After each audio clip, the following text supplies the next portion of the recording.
ומצטרפים אלינו לבר עכשיו תמיר ואלרן, שהם הנדסאים ויזמים.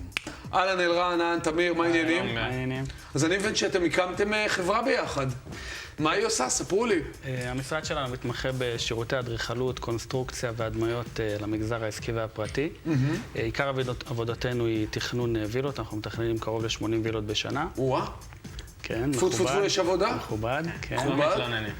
שניכם הנדסאים, נכון? אתה הנדסאי. אדריכלות. ואתה הנדסאי? הנדסאי בניין. זה בעצם אחד אחראי? אדריכלות ואחד על הקונסטרוקציה. הבנתי. שלד. שזה משלים אחד את השני. איך נפגשתם בעצם? איך זה התחיל החיבור הזה? היינו שני משרדים שונים. הוא עשה את האדריכלות בנפרד, אני עשיתי קונסטרוקציה. נתנו שירותים אחד לשני, והחלטנו שיותר טוב להיות ביחד. ונכנסנו שותפים. ובעצם החיבור טובים וככה... ומשם זה עובד. כן. אז בעצם אתם עומדים, מנהלים היום את החברה שלכם, נכון? איך אתם שוכרים עובדים? מה אתם בוחרים? מה חשוב לכם שיהיה עובד? בגדול, העדפה האישית שלנו זה הנדסאים. בגלל הניסיון שהם צוברים בלימודים, הוא מה שבעצם אנחנו, התחום התמחות שלנו העיקרי במשרד. זאת אומרת, זה בגלל שאתם הנדסאים, חשוב לכם שמי שעובד תחתיכם יהיה גם הנדסאי. כן, זה יכולים לבנות מבנה עד 4 קומות. וגם הנדסאות זה פרקטי?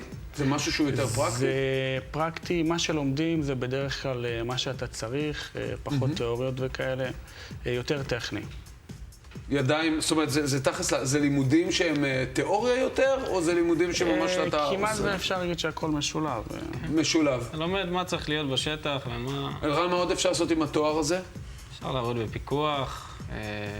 זה פותח בעצם מגוון של מקצועות, נכון? או במשרד שמתכנן אדריכלות וקונסטרוקציה, או רק אדריכלות, או רק קונסטרוקציה. עבודה שדורשת גם יצירתיות? זאת אומרת, לחשוב ככה... יש שילוב רחב, כן.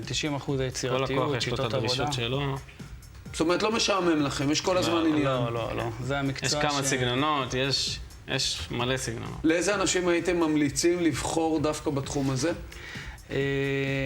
בגדול, אנשים שיש להם חיבה לעיצוב, חיבה לתכנון, הרי זה... צריך לאהוב את המקצוע, בלי לאהוב את המקצוע זה לא עובד. אפשר להיות גם עצמאי? בגדול, מי שנוגע במקצוע זה לא עוזב אותו. זה מחלה, אתה נדבק. מדבקת מאוד. אחרינו גם נדבק, נדבקים אתה הולך אחרים. לישון, אתה כבר חולם על ה... איך בחרתם? הילד שלי כשהוא נולד, כשהוא פתח את העיניים, אמרתי לו, אתה תהיה... אתה תהיה הנדסאי, הבנתי. איך, אתם ידעתם מגיל צעיר שאתם מחפשים ללמוד להיות הנדסאים? כי זה משהו כזה שאני לא יודע... תמיד אהבתי את זה. אבא שלי הוא חשמלאי, אז הייתי הולך לעבוד איתו בבתים, ותמיד אהבתי את זה. אז זה נדבק כבר מגיל קטן. גם אני, רק עכשיו ירדו לי בוא נגיד שירדו לנו הגבלות של הטוריה מהידיים. באנו מהתחום. התחלנו מלמטה. המון טכני. זאת אומרת, זה אנשים של עשייה, זה אנשים שאוהבים לעבוד עם הידיים. מה נאחל לכם? בהצלחה ולהגיע ל... שיהיה לכם פרויקטים ענקיים בחו"ל. שנגיע ל-120 פרויקטים בשנה. יאללה, תענוג, אמן ואמן. תודה רבה.